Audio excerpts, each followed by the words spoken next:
The restaurant was alive with the soft hum of everyday life. Plates clinked as waiters carried steaming dishes to different tables. Families laughed over shared meals, and the smell of fresh bread filled the air. It was one of those ordinary afternoons when people just wanted to relax and enjoy food with loved ones. Near the window, a mother sat with her young daughter. The girl had a warm smile that could light up anyone's heart. She was different, though, and her differences were obvious. The way she moved, the way she spoke, it wasn't like everyone else. But to her mother, she was the most precious soul in the world. They weren't asking for attention. All they wanted was a quiet moment together, a meal where they could laugh, talk, and feel like any other family. The mother leaned forward, helping her daughter cut into her food. The girl's small giggle rose above the gentle buzz of the restaurant, and for a moment, everything felt perfect. People who noticed them smiled softly and then went back to their own plates. It was simple, peaceful, and beautiful. But peace doesn't always last. The door swung open with a loud creak, and a group of teenagers walked in. They were loud from the moment they stepped through, talking over each other, pushing one another playfully, and laughing in a way that wasn't friendly but sharp. Their voices carried across the restaurant, pulling eyes toward them. Even the waiters looked uneasy, but no one said anything. The teenagers walked to a corner booth, throwing themselves into their seats with no care for the people around them. From the moment they sat down, they made sure everyone noticed their presence. Their laughter grew louder, their jokes harsher. For a while, they seemed content to just be loud and disruptive. But then one of them caught sight of the girl near the window. It started small. Just a few stares, a few whispers. They pointed in her direction and chuckled. The girl, unaware at first, kept talking to her mother. She was happy, lost in the comfort of her parents' presence. But the whispers turned into snickers, and soon the whole group was looking at her. The mother noticed. Her heart sank, but she tried to stay calm. She reached out and held her daughter's hand, trying to shield her from the eyes that were now fixed on them. But the laughter from across the room only grew louder. The girl finally realized she was the reason for the noise. She turned her head, her eyes meeting the group for just a second. That was all they needed. They exaggerated their gestures, mimicking her movements in cruel ways. Every time the girl tried to look away, another wave of laughter followed. Her smile faded. The mother's hand tightened over her daughter's, her jaw set. She wanted to stand up, to tell them to stop, but she also didn't want to make the moment worse. She hoped, desperately, that they would lose interest and turn back to their own conversation. But they did in single quotes t. Their mocking grew bolder. It wasn't hidden anymore. Other diners shifted uncomfortably in their seats, hearing the laughter, noticing the way it was pointed at the girl. A few lowered their eyes, pretending not to see. Some looked like they wanted to say something but didn't. The air in the restaurant grew heavy with unease. The girl's shoulders slumped. She tried to focus on her plate, but her eyes glistened. She didn't understand why people would choose to be so unkind when she had done nothing wrong. She just wanted to eat her food and laugh with her mother. Her mother leaned close, whispering, "It's okay. Don't listen to them. You're perfect just the way you are." Her voice was soft, but her eyes were fierce. She wished anyone in the restaurant would step in. But the room remained silent, except for the cruel laughter that now echoed louder than before. It was one of those moments where time felt stretched. Every second of laughter felt like minutes. Every cruel whisper felt like a heavy stone thrown their way. And yet, even as the room sat frozen, change was about to walk through the door. The laughter from the corner table kept echoing, bouncing off the walls of the restaurant. For the mother and her daughter, each laugh felt heavier than the last. The girl lowered her head, staring at the spoon in her hand as if it could somehow shield her. Her mother stroked her hair gently, whispering words of comfort that were too soft for anyone else to hear. Most people in the restaurant had noticed by now. Some customers looked away, uncomfortable, as if pretending nothing was happening would make it less real. A man at another table clenched his jaw, but his wife touched his arm and shook her head. A few younger families whispered quietly, worried about how their own children might react if things escalated. The teenagers, though, didn't care. They were enjoying the attention, even the silent kind. They leaned back in their seats, smirking, nudging one another like they had just pulled off the funniest joke in the world. The mother took a deep breath, her eyes fixed on her daughter. "Just eat, sweetheart," she said softly. But the girl's appetite was gone. She pushed her plate away, her lips trembling as she tried to stay strong. That was when one of the teens stood up. His chair screeched loudly against the floor, drawing even more eyes toward their booth. He walked slowly across the restaurant, his steps heavy, deliberate. His friends snickered behind him, waiting to see what he would do next. The girl stiffened. Her mother instinctively wrapped an arm around her. She wanted to stop him, to say something, but she could feel her voice getting stuck in her throat. The boy stopped at their table, leaned down slightly, and smirked. "Why do you look like that?" he said, loud enough for the whole room to hear. His words cut through the restaurant like a knife. The silence that followed was sharp and painful. The girl blinked rapidly, tears threatening to spill. Her mother's face flushed with anger, but before she could respond, the boy reached out and tapped the edge of her daughter's plate, sending it clattering to the floor. The sound of breaking glass echoed, and a few people gasped. The mother stood halfway, her chair pushed back roughly. "Stop it," she said firmly, her voice shaking but strong. But the boy only grinned, and his friends burst out laughing again. The sound filled the room, bouncing around the walls, impossible to escape. The girl covered her ears. Her shoulders shook, and she leaned against her mother, wishing the floor would just swallow her up. She had never wanted to disappear more in her life. It was a cruel display, and yet, no one in the restaurant moved. People looked at each other, hoping someone else would stand up, someone braver, someone stronger. But no one did. The boy straightened up, gave one last mocking laugh, and walked back to his booth. His friends clapped for him like he had just performed on a stage. The mother held her daughter close, whispering, "Don't listen to them. You're safe with me." She meant every word, but her heart was pounding, her hands trembling. She wanted to protect her child, but she felt outnumbered, cornered. The restaurant had grown tense. Forks paused midair, conversations died. Everyone was waiting, though they didn't know for what. And then, just as the air seemed too heavy to breathe, the door opened again. The sound was different this time. Not a soft creak, but a deep thud, followed by the jingle of bells above the door. A rush of cold air swept inside, and with it came a group of people who looked nothing like the teenagers in the corner. Heavy boots stomped against the floor. Leather jackets gleamed under the restaurant lights. Broad shoulders and serious faces filled the doorway. They didn't need to speak to capture attention. Their presence alone was enough. The bikers had arrived. Every head in the restaurant turned. The teenagers' laughter faltered, their smirks slipping as they caught sight of the new rivals. It wasn't just the size of the group or the way they carried themselves, it was the quiet strength they seemed to bring with them. The mother looked up, startled. She hadn't expected help to come from strangers, least of all strangers like these. But something about them, the calm in their eyes, the way they scanned the room, made her feel a flicker of hope. The girl lifted her head, too. For the first time since the teasing began, she stopped shaking. She stared at the bikers, her eyes wide with curiosity and a small glimmer of relief. The restaurant, once filled with laughter and cruelty, was now wrapped in silence again. But this silence was different. It wasn't the silence of fear or hesitation, it was the silence that comes when something is about to change. The bikers moved deeper into the restaurant, their boots thudding in rhythm, their eyes sharp and watchful. The teenagers shifted nervously in their seats, whispering among themselves for the mother and her daughter. It felt like a small miracle had just walked through the door. Part 3. The restaurant grew quieter than it had been all afternoon. The clatter of forks and knives stopped completely. The only sound left was the steady thud of the bikers' boots. As they walked toward the center of the room, they didn't rush. They didn't need to. Their presence alone carried weight. One of them pulled off his gloves slowly, tucking them into his jacket. Another adjusted his vest, his eyes sweeping across the tables. It wasn't aggression, it was authority. The kind that came from years of knowing when to act and when silence spoke louder than words. The teenagers in the corner shifted uneasily. The bravado that had filled their voices minutes ago had thinned. One of them tried to laugh again, but it came out shaky, forced. Another looked down at the table, pretending to be distracted by his phone.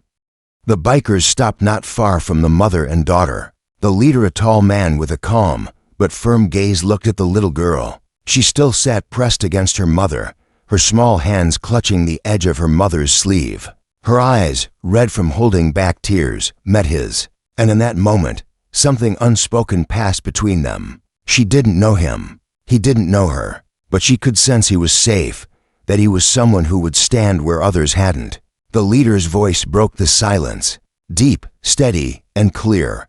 Who did this? No one answered. The teenagers froze. The other diners glanced at the corner booth, their eyes darting nervously. The weight of the question hung in the air. The mother opened her mouth to speak, but before she could, one of the bikers raised his hand gently. His eyes told her, "You don't need to say anything. We already know." The leader turned his head slightly, and his eyes locked onto the booth of teenagers. "You." His voice was low, almost quiet, but it carried across the restaurant like a command. "Stand up." The teenagers looked at each other, searching for courage they didn't have. Finally, the one who had walked over earlier, his face now pale and tight, stood up slowly. His friends stayed glued to their seats, their smirks gone, their eyes darting between the bikers and the exit. The biker leader didn't move closer. He didn't need to. He simply tilted his head. "Explain yourself." The boy stammered. I didn't do anything." His voice cracked. The restaurant wasn't buying it. Everyone had seen. Everyone had heard. Yet none had spoken until now. The leader took a step forward. Just one. And the boy flinched. "You think it's funny to pick on someone smaller than you? To make a child cry? That's strength to you?" The boy's lips parted, but no words came out. His friends shifted uncomfortably, whispering to one another under their breath. The little girl leaned closer to her mother, but for the first time since the torment began, she wasn't only afraid, she was watching how the men who had walked in, strangers to her, stood where no one else had. The biker leader's eyes softened slightly when he looked back at her. Then he turned to the boy again. "You're going to fix this right now." The boy's eyes widened. "What do you mean?" The leader didn't blink. "Apologize to her, loud enough for everyone in this place to hear." The boy swallowed hard. His pride wrestled with his fear. He glanced at his friends, but none of them would meet his eyes. He looked at the girl, her small face still pressed against her mother's side. Finally, he mumbled, "Sorry." The leader's eyebrow lifted. "That's it? That's all you've got?" His voice rose just slightly, not in anger, but in the kind of tone that demanded respect. "Say it properly. Mean it." The boy's shoulders sagged. His voice cracked as he said again, louder this time, "I'm sorry. I shouldn't have done that." The girl blinked at him, silent. Her mother's hand rubbed her back gently, but she didn't respond. The leader studied the boy for a moment, then gave a small nod. "Now sit down and think about what respect actually means." The boy sank back into the booth, his face red, his hands trembling. His friends didn't laugh this time. They sat stiff and quiet, avoiding every eye in the room. The bikers didn't cheer, didn't gloat, didn't even look satisfied. They hadn't come for a performance. They had come because they saw wrong, and they wouldn't allow it to stand. The leader turned back toward the mother and daughter. He crouched slightly so he wasn't towering over them. His voice, now softer, carried warmth. "You're safe now," he said gently to the girl. "Nobody's going to bother you anymore." For the first time since the laughter began, the girl's lips curved slightly upward. It wasn't a full smile, but it was enough. Her mother's eyes filled with tears, not of pain this time, but of relief. She whispered, "Thank you," her voice breaking. The leader gave a simple nod, then stood back up. The restaurant, still silent, seemed to breathe again. For the first time, people who had looked away now lifted their heads. Some nodded quietly toward the bikers, gratitude written in their eyes. Others just sat in awe, realizing they had witnessed something far more important than a meal. And at that moment, the restaurant no longer felt like a place of shame and cruelty. It felt like a place where justice had quietly walked in and taken a seat. For a long moment after the apology, the restaurant stayed frozen. The clinking of dishes, the chatter of customers, even the sound of footsteps from the waiters, all of it had vanished. It was as if the whole building was holding its breath, The teenagers sat hunched in their booth, their earlier boldness gone. They whispered to each other in low tones, but their voices no longer carried the same confidence. Their laughter, which had once filled the room, had been replaced by silence and shame. Across the room, the mother still had her arms wrapped tightly around her daughter. The girl's small fingers clutched at her sleeve, holding on as if afraid that letting go might invite the cruelty back. The mother stroked her daughter's hair, her eyes darting around the room, half expecting another insult, another cruel laugh. But there was nothing, only silence, and in that silence, the weight of what had happened began to settle in. The other diners shifted uncomfortably, not because they disapproved of the bikers, but because the truth was hard to face. Every person in the restaurant knew they had seen the bullying. They had heard the laughter, the mocking, the cruelty, and yet none of them had spoken up. They had looked away, pretended to be busy, waited for someone else to act. Now, with the bikers standing tall in the middle of the room, many of those same diners lowered their eyes in shame. It wasn't just the teenagers who had been exposed, it was everyone. The mother glanced at the bikers, her lips parting as if to say something, but her throat tightened, her emotions too heavy to put into words. She wanted to thank them, to express the relief flooding her chest, but all she managed was a trembling nod. The leader of the bikers gave her a small, reassuring look. It wasn't a look of pride or superiority, it was the quiet kind, the kind that said, "You don't need to thank me. This is what should have happened all along."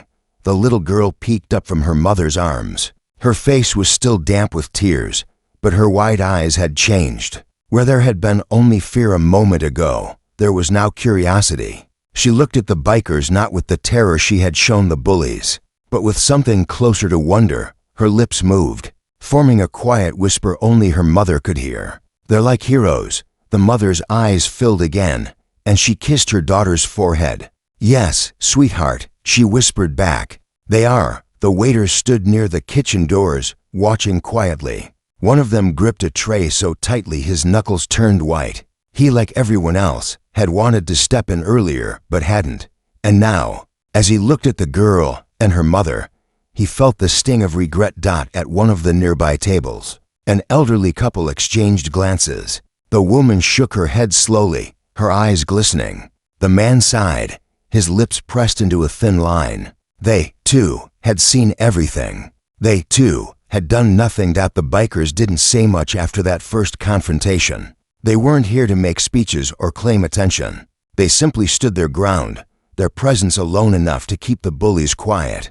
The leader's eyes moved back to the teenager's booth. His gaze lingered on them for a few seconds, not with hatred, but with a kind of warning, a silent message that this wasn't just about one moment, but about what they chose to do from now on. The teenagers avoided his eyes, their heads bowed, their meals untouched. They looked smaller than before, their shoulders curled inward. The room that had once been their stage now felt like a spotlight exposing their shame. The mother exhaled slowly, her hand finally loosening around her daughter. She helped her sit upright again, brushing away the strands of hair stuck to her damp cheeks. "It's okay now," she whispered. "It's over." But even as she said it, she knew it wasn't over. The memory of those cruel laughs would stay with them. The sting of feeling helpless, of being mocked so openly, would linger. And yet, the image of the bikers standing tall, stepping in when no one else had, gave her something else too. It gave her hope. The little girl leaned against her mother's shoulder. She didn't speak, but her small hand rested on the table again, no longer hiding, no longer curled up in fear. The restaurant began to stir slowly, cautiously. A spoon clinked against a bowl. A chair squeaked as someone shifted. But the weight of the silence hadn't lifted completely, it had simply changed. It was no longer the silence of fear. It was the silence of reflection. For the people in that room, the question would linger long after the bikers left. Why didn't I do something? Why did it take strangers to show us what courage looks like? The bikers, meanwhile, didn't bask in the attention. They weren't waiting for applause or recognition. They simply remained present, watchful, their calm expressions saying more than words ever could. And though the cruelty had ended, the atmosphere still carried the raw edges of what had just unfolded. The girl's pain, the mother's helplessness, The regret of the bystanders, it all lingered like a shadow. But so did the presence of those who had chosen to stand up. The sound of heavy boots echoed. As the bikers moved further into the restaurant, their jackets creaked with each step, patches stitched across the back catching the light. They didn't rush. They weren't there to cause more fear. Their calm movements carried more weight than shouting ever could. The leader stopped near the mother and her daughter. He didn't lean over them like the bullies had. He crouched slightly, lowering himself so his eyes were level with the girls. His expression softened, his voice gentle but steady. "You okay, little one?" he asked. The girl hesitated. Her lips trembled, but then she gave the faintest nod. Her mother stroked her hair, whispering, "It's all right, sweetheart. You can answer." The girl's voice was barely above a whisper. They were mean. The biker leader's jaw tightened, but he didn't let anger show on his face. Instead, he gave her a small, reassuring smile. "Not anymore. Nobody's going to bother you again. Not while we're here." The girl blinked at him, as though testing if she could believe those words. And then, slowly, she leaned just slightly out from behind her mother. It was small, but it was a sign, the first step out of her shell since the bullying began. Another biker pulled out a chair from a nearby table and sat down casually, folding his arms over his chest. His eyes drifted toward the booth of teenagers. He didn't say anything, but his presence alone made them shrink deeper into their seats. The leader looked at the mother next. "You handled yourself well," he said softly. "You stayed strong for her." Tears filled her eyes, but she quickly blinked them away. I tried," she whispered, "but I didn't know what to do." "You did enough," he said firmly. "You stayed by her side. That matters more than you realize." For the first time since the ordeal started, the mother let out a deep breath. It was shaky, but it carried relief. The other diners, who had been watching silently, now began to stir. Some shifted in their seats, some exchanged glances. It was as if the biker's presence had given them permission to acknowledge what had happened. An older man across the room cleared his throat and muttered, "About time someone said something." His wife patted his arm, but there was no scolding in her eyes this time, only agreement. The leader stood again and turned back toward the teenagers' booth. They avoided his gaze, their faces pale. One of them pretended to scroll through his phone, though his hands shook slightly. "You boys made a lot of noise when you walked in," the leader said, his voice calm but unyielding. "Now's your chance to stay quiet, finish your food, and leave with your heads down. Or you can keep testing us." None of the teenagers spoke. The challenge that had fueled their cruelty before had burned out. They nodded, one by one, their pride swallowed by fear. The bikers didn't chase them further. They weren't there to humiliate. They were there to protect. The little girl's eyes stayed fixed on the group. She studied them carefully, their strength, their calmness, the way they didn't flinch when facing down cruelty. To her, they didn't look like strangers anymore. They looked like guardians. Her mother noticed it too. She leaned close and whispered, "See? Not everyone stays quiet. Some people stand up." The girl whispered back, "Like superheroes." The leader overheard her words, and for the first time, a small grin tugged at the corner of his mouth. "Not superheroes," he said gently. "Just people who know right from wrong." The room felt lighter than it had in a long while. It wasn't laughter that filled it this time, but the sound of plates clinking again, chairs moving, waiters daring to breathe easier. The tension had shifted. Still, the bikers didn't leave right away. They pulled up chairs at a table near the mother and daughter, not too close to intrude, but close enough that the message was clear: "You're not alone anymore." One of them raised a hand to call over a waiter. "Bring another round of food for this table," he said, nodding toward the mother and her daughter. The mother shook her head quickly, overwhelmed. No, you don't have to." But the biker cut her off gently. "We want to. Let us do this." Tears welled up in her eyes again, but this time they weren't from helplessness. They were from gratitude. The girl leaned her chin on her hands, watching the bikers with wide eyes. The fear that had weighed her down earlier seemed to lift, replaced by something new, something close to admiration. The restaurant had transformed. What had been a stage for cruelty was now a scene of quiet protection. The bikers didn't boast, didn't draw attention to themselves. They simply sat there, grounding the room with their presence, showing that strength could be used as shield instead of harm. And while the bullies sat silently in their booth, shrinking under the weight of their own shame, the little girl began to feel safe again for the first time that day. The restaurant felt different now. The cruel laughter that had once filled the air was gone, replaced by an uneasy quiet. Every eye was still on the booth of teenagers, who sat hunched over, trying to shrink into their seats. Their fries went untouched, their drinks sweated on the table, but no one dared take a sip. The bikers stayed calm, steady, like they had all the time in the world. They didn't need to raise their voices or make threats. Their presence alone was enough to hold the room together. Finally, the leader stood again. His boots thudded softly against the floor as he walked closer to the booth. The teenagers stiffened, their shoulders snapping straight, their eyes darting anywhere but at him. He stopped right in front of their table, folding his arms across his chest. His shadow fell across the group, and in that moment, they looked less like bold troublemakers and more like children who had just been caught breaking something they couldn't fix. "You think this is fun?" the leader asked quietly. His voice wasn't loud, but it carried. Everyone in the restaurant heard it. "You walk in here, you see someone smaller, someone different, and you decide that's your entertainment." The boys shifted uncomfortably. One of them mumbled, "We didn't mean," but his voice trailed off under the weight of the man's stare. "You didn't mean?" The leader repeated, his tone sharper now. "You meant every laugh, every word. You meant to humiliate. You meant to hurt. Don't stand there and pretend otherwise." The teenagers lowered their heads. Shame painted across their faces. The leader's eyes scanned the group, pausing on each one. "Here's how this works," he continued. "You're going to stand up.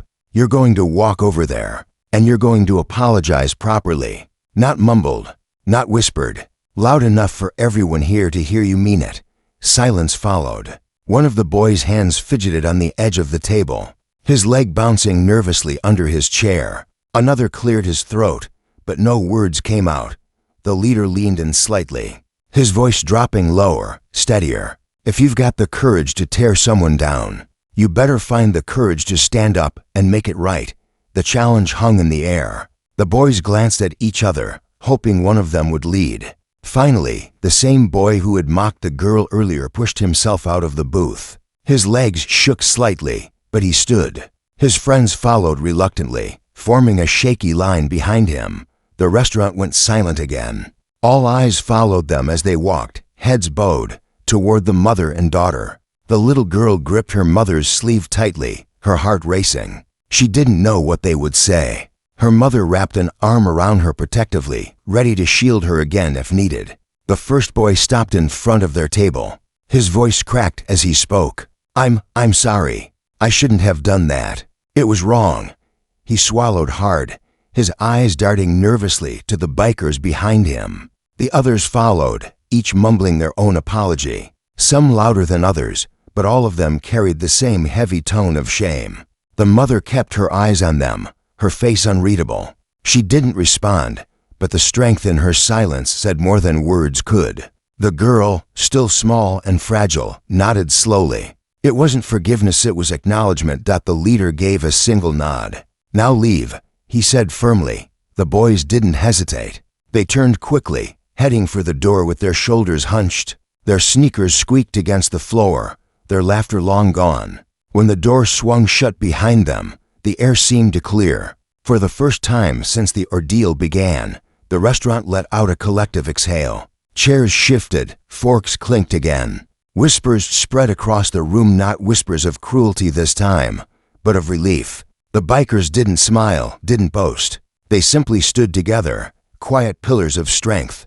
To them, this wasn't about winning or showing power. It was about balance, about restoring dignity where it had been stolen. The leader turned back toward the mother and her daughter. "No one will bother you anymore," he said gently. The girl's eyes lifted. Her lips parted, and she whispered, "Thank you." It was soft, but clear enough for the bikers to hear. The leader's expression softened, and he gave her the faintest nod. The mother finally found her voice, her eyes glistening. "You don't know what this means to us," she said. One of the bikers, who had stayed quiet the whole time, spoke for the first time. His voice was rough but kind. "You don't need to thank us. Just remember you're not alone. Not in this world, not ever. There are always people willing to stand with you." The words landed deeply, not just for the mother and daughter, but for everyone in the restaurant. Some diners nodded quietly, others blinked back tears. It wasn't just a lesson for the bullies, it was a lesson for the bystanders too. The girl leaned into her mother again, but this time it wasn't out of fear. It was out of comfort, out of the warmth of knowing that strangers had turned into protectors in the span of minutes. The restaurant, once filled with cruelty, now felt like a place of healing. And for the first time since they walked in, the bikers allowed themselves a small smile. Justice had been served. The door swung shut behind the teenagers, and the sound of their footsteps faded into the street outside. The restaurant, once so heavy with tension, seemed to exhale at last. Forks tapped against plates again, hushed voices rose, and the space slowly filled with the rhythm of normal life. But for one small table near the window, nothing felt normal.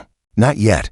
The mother held her daughter close, brushing a strand of hair from her face. The little girl's cheeks were still pink from crying, her eyes rimmed with red. Yet something was different now. Instead of fear, there was a flicker of light in her gaze, tiny, fragile, but real. The bikers didn't rush to leave. They stayed where they were, grounded and calm, as though they understood their presence was still needed. One of them motioned to the waiter, who hesitated for only a second before nodding gratefully and hurrying off. A few minutes later, warm plates arrived at the mother and daughter's table. The bikers had quietly ordered a fresh meal for them. The mother pressed her hand to her chest, overwhelmed.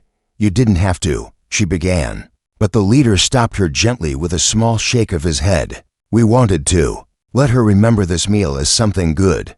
The girl looked at the food, then at the men sitting nearby. For the first time that day, she smiled a shy, small smile, but a real one. One of the bikers leaned slightly closer and said, "That's better. Smiles suit you." His rough voice carried a softness that made her giggle quietly, a sound that melted the tension even more. Other diners watched the scene unfold. Some even raised their glasses subtly in the bikers' direction. A few offered nods of respect, their earlier silence now mixed with gratitude. Though they hadn't stepped in themselves, they knew they had witnessed something important, something that would linger long after the plates were cleared. The mother finally found her strength to speak. She looked at the group of men, her voice thick with emotion. "You changed this day for us. I don't know how to thank you." The leader's reply was simple, almost humble. "You don't need to. Just remember kindness matters. And when you see someone in need, don't wait for bikers to walk in. Be the one who stands up." His words settled over the room like a gentle truth. Even the bystanders, who had done nothing earlier, felt it deeply. They shifted in their seats, quietly reflecting. The girl, curious, tilted her head. "Do you always help people?" she asked. The leader chuckled softly, the sound warm instead of intimidating. "We try. Doesn't matter where. Doesn't matter who. If someone needs us, we show up." The girl's eyes widened in admiration. In her heart, she had no doubt these weren't just strangers. They were protectors. Maybe not superheroes from a comic book, but something even better, real people who chose to do the right thing. The mother's shoulders relaxed for the first time all afternoon. She ate slowly, encouraging her daughter to do the same. And with every bite, the girl seemed to grow lighter, the memory of cruelty slowly replaced by the memory of protection and kindness. When the meal ended, the bikers stood, their chairs scraped against the floor, and for a moment, it seemed the entire restaurant paused again, watching them. But this time, the silence was different. It was filled with respect. The leader leaned down one last time, meeting the girl's eyes. "Stay strong," he said, "and don't ever let anyone make you feel small. You're braver than you think." The girl nodded firmly, holding his gaze, and though she didn't have the words to say it, her expression said everything. She believed him. The mother's eyes glistened as she whispered, "Safe travels." The bikers gave a final nod, then turned and walked out. Their boots thudded against the floor, their jackets swaying with each step. The bell above the door jingled softly as they stepped into the daylight. Inside the restaurant, the mood had changed completely. People returned to their meals, But the story of what they had just witnessed would be told again and again. Parents leaned closer to their children, whispering lessons about courage and kindness. Couples exchanged quiet thoughts about the importance of standing up for others. At the little table by the window, the girl leaned against her mother's shoulder, tired but no longer broken. Her mother kissed her hair and whispered, "See, good people are out there." And as the girl's eyes grew heavy, she carried with her not the sound of laughter that had once cut so deeply, but the memory of heavy boots, strong voices, and strangers who had chosen to stand tall for her when no one else did. What had begun as a painful day ended as something else entirely. A reminder that even in the face of cruelty, kindness can walk through the door at any moment and change everything.